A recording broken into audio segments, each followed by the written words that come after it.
पर कुछ जगह नहीं, कुछ जगह शैतान का रूप भी ले लेते हैं कुछ माँ बाप, ऐसा परेशान करते हैं बच्चों को। होते हैं, सच्चाई है।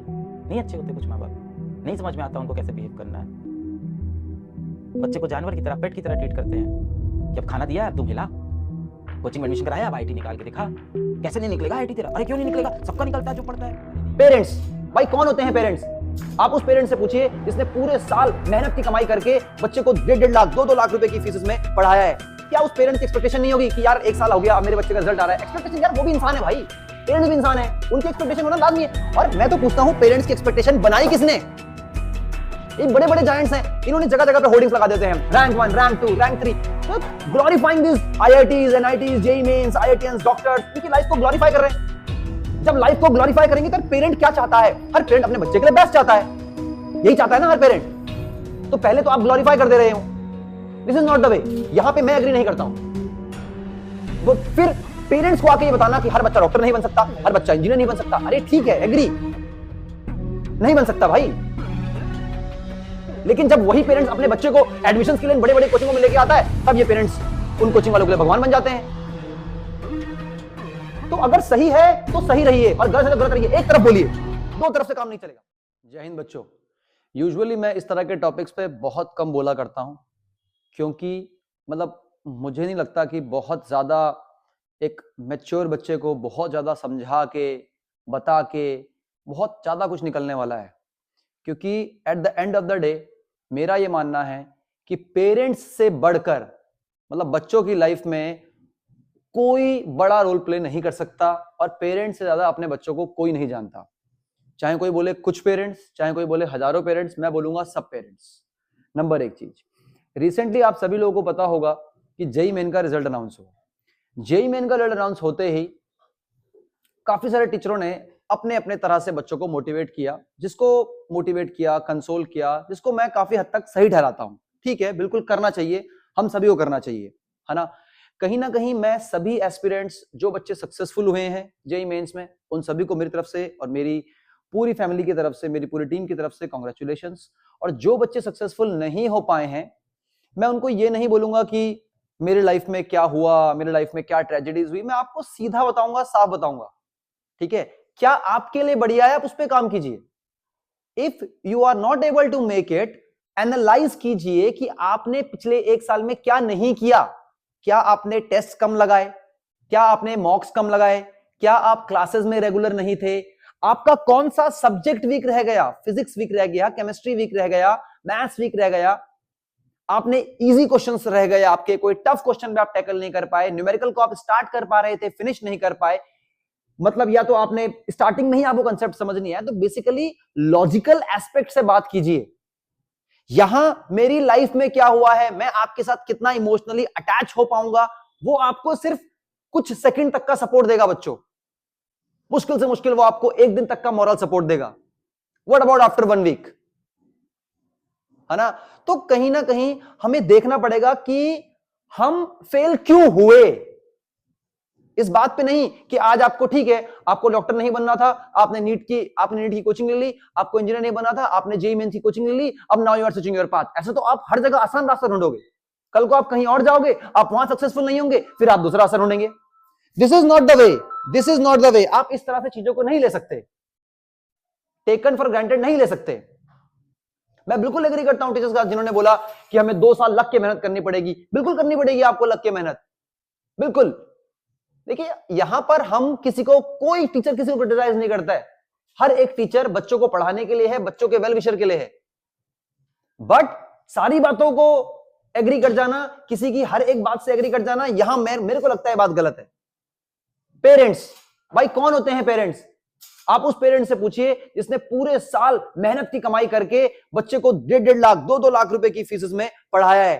क्या उस पेरेंट्स की एक्सपेक्टेशन नहीं होगी कि यार 1 साल हो गया, अब मेरे बच्चे का रिजल्ट आ रहा है? एक्सपेक्टेशन, यार वो भी इंसान है भाई, पेरेंट्स भी इंसान है, उनकी एक्सपेक्टेशन होना लाजमी है। और मैं तो पूछता हूं, पेरेंट्स की एक्सपेक्टेशन बनाई किसने? ये बड़े बड़े जायंट्स हैं, इन्होंने जगह जगह पे होर्डिंग्स लगा देते हैं, rank 1, rank 2, rank 3, glorifying this IITs, NITs, JEE mains, IITians, doctors, इनकी लाइफ को ग्लोरीफाई कर रहे हैं। जब लाइफ को ग्लोरीफाई करेंगे तो पेरेंट क्या चाहता है? हर पेरेंट अपने बच्चे के लिए बेस्ट चाहता है, यही चाहता है ना हर पेरेंट। तो पहले तो आप ग्लोरीफाई कर दे रहे हो, this is not the way. यहां पे मैं एग्री नहीं करता हूं। फिर पेरेंट्स को आके ये बताना कि हर बच्चा डॉक्टर नहीं बन सकता, हर बच्चा इंजीनियर नहीं बन सकता। अरे ठीक है, एग्री, नहीं बन सकता भाई। लेकिन जब वही पेरेंट्स अपने बच्चे को एडमिशन के लिए बड़े बड़े कोचिंगों में लेके आता है, तब ये पेरेंट्स उन कोचिंग वालों के लिए भगवान बन जाते हैं। तो अगर सही है तो सही रहिए और गलत है तो गलत रहिए। एक तरफ बोलिए, दो तरफ से काम नहीं चलेगा। मैं बिल्कुल एग्री करता हूं। मैं तो इनफैक्ट बहुत ज्यादा तारीफ करता हूं भाई ऐसे प्लेटफॉर्म्स की जो बच्चों को बहुत मिनिमम कॉस्ट में पढ़ा रहे हैं, एजुकेशन को एफोर्डेबल बना रहे हैं। इससे बढ़िया रेवोल्यूशन तो आ ही नहीं सकता। लेकिन जब कोई बच्चा फेल हो जा रहा है, उसको इस तरह का मॉरल सपोर्ट देना बिल्कुल बढ़िया है, बहुत बेहतरीन है, बिल्कुल दीजिए मॉरल सपोर्ट। लेकिन हमें यह देखना पड़ेगा कि आपको कितना क्राउड सुन रहा है। बहुत सारे लोग आपको फॉलो करते हैं भाई, बहुत सारे लोग, बहुत सारे बच्चे अंधा फॉलो करते हैं भाई। हम भी उनमें से हैं। हम भी कभी कभी, यूजुअली मैं तो किसी को फॉलो नहीं करता, बट यूजुअली मैं कभी कभी videos, not educational videos, but इस तरह की वीडियोस में सुनता हूं कि क्या यार ये जिसको बच्चे इतना फॉलो कर रहे हैं, ये ऐसा इंसान अगर बच्चों को बिल्कुल सही बातें बोलेगा तो बच्चों को सुनना चाहिए। हमें इससे मतलब नहीं है कि बच्चा मेरे को सुने, बच्चा उसको सुने, बच्चा फला को सुने, बच्चा किसी को भी सुने, वो सही डायरेक्शन में जाना चाहिए। कोर्सेज सेल हो गए, 10 लाख कोर्सेज सेल हो गए, 50 लाख कोर्सेज सेल हो गए। तो यार रियलिटी तो आपको पता है ना, कितनी सीट्स हैं आईआईटी में, रियलिटी तो आपको पता है। कोर्सेज आप सेल कर रहे हो दबा के। क्यों?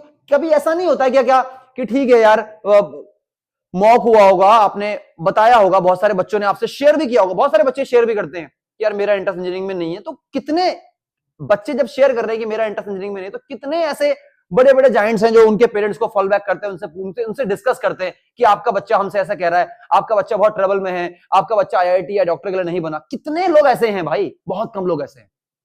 हाँ, जब बाद में चीज हो जाती है तो everyone will come to the support. तो कहीं ना कहीं यार, मतलब मुझे ऐसा लगता है पर्सनली कि जिन बच्चों ने मजाक में एग्जाम दिया, उनकी तो खैर क्या ही बात करनी, उनके लिए तो मैं यहाँ आया नहीं हूं।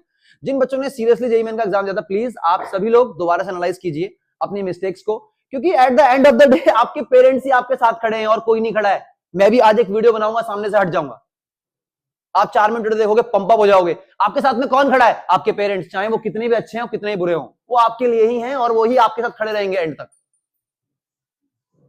जितने, अगर आपको लगता है ना एक पॉइंट ऑफ टाइम पे कि आपके पेरेंट्स आपके लिए स्ट्रिक्ट हैं, तो आपको रियलाइज हो जाएगा भाई, धीरे धीरे समय के साथ रियलाइज हो जाएगा।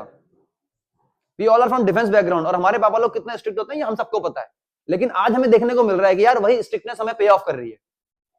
अब अगर उसी चीज को हम लोग ये सोच के बैठ जाएंगे, नहीं भाई हमें तो डांट दिया, हमें तो ये कर दिया, तो हमारी अपने पेरेंट्स के प्रति एक ऐसी टेंडेंसी हो जाएगी कि हम उनसे दूर जाने लगेंगे। और अगर हम उनसे दूर जाएंगे तो फिर हम पता नहीं किस चीज के पास जाएंगे। इसमें मतलब सोचना बच्चों आपको है, आपको मैच्योर होना पड़ेगा, आपको पढ़ना पड़ेगा अपना लिए। कहीं से पढ़िए यार, चाहे दोबारा इन्हीं के प्लेटफॉर्म से पढ़ लीजिए, कोई समस्या नहीं है, लेकिन पढ़िए, मेहनत कीजिए, एनालाइज कीजिए। You have to analyse where you are lacking. वही चीज सबसे बड़ी है आपके लिए। अभी आपके पास पूरा 1 साल है, लग जाइए। और जो लोग मजाक में दे रहे थे, अपने लिए ऑल्टरनेट स्ट्रीम सोचिए, पर लेकिन वहां जाके ये मत करना कि वहां गए फिर वहां से ऑल्टरनेट, वहां से ऑल्टरनेट। लाइफ में हर जगह लोग खड़े हैं, आप इस तरह स्विच मारते रहोगे तो आप अपने आप को हर जगह लास्ट जगह पे खड़ा हुआ पाओगे, हर लाइन के। पूरी life you will be ending like this, standing in the end of the Q. This is not the way. हो सकता है आज मुझे इस चीज के बाद काफी ज्यादा क्रिटिसिज्म फेस करने को मिले, बट मैं ओपन हार्टेडली उसको एक्सेप्ट करूंगा। मैंने ये कभी नहीं बोला कि यार मैं ऐसे अपोज करता हूं किसी को, नहीं। पूरा अपोज कोई टीचर कभी किसी टीचर को कर ही नहीं सकता, क्योंकि हर टीचर का काम पढ़ाना है, बच्चों को सही रास्ता दिखाना है। कुछ एक आध चीज आइडियोलॉजी का मैं अपोज कर सकता हूं, एक आध चीज आइडियोलॉजी का मैं अपोज कर सकता हूं, उसका मैंने अपोज किया, मुझे लगता था मुझे बोलना चाहिए, मैंने बोला। अब बाकी सोचना आपका काम है। पेरेंट्स यार ठीक है, बच्चा भी तो कम्युनिकेट करेगा, पेरेंट्स को करना चाहिए ना आपको भी कम्युनिकेट। 1 साल की प्रिपरेशन होती है, 3 महीने में 4 महीने में आपने अपने पेरेंट्स से कम्युनिकेट नहीं करना चाहिए था। सिर्फ एक बात को पकड़ के बैठ जाना है, दिस इज नॉट फेयर। तो उम्मीद करता हूं आप लोग मेरी बात को समझे होंगे, और मैं यहां पर सभी जितने बच्चे उन सबसे अपील करूंगा कि प्लीज आप लोग दोबारा से एनालाइज कीजिए, देखिए कहां गड़बड़ रहेगी, कहां कमी रहेगी, पढ़िए, मेहनत करिए, फाइट बैक कीजिए। लाइफ इज नॉट अबाउट दुख, misery, life is about struggle. Face कीजिए उसको, झेलिए। जय हिंद, गुड बाय गाइज।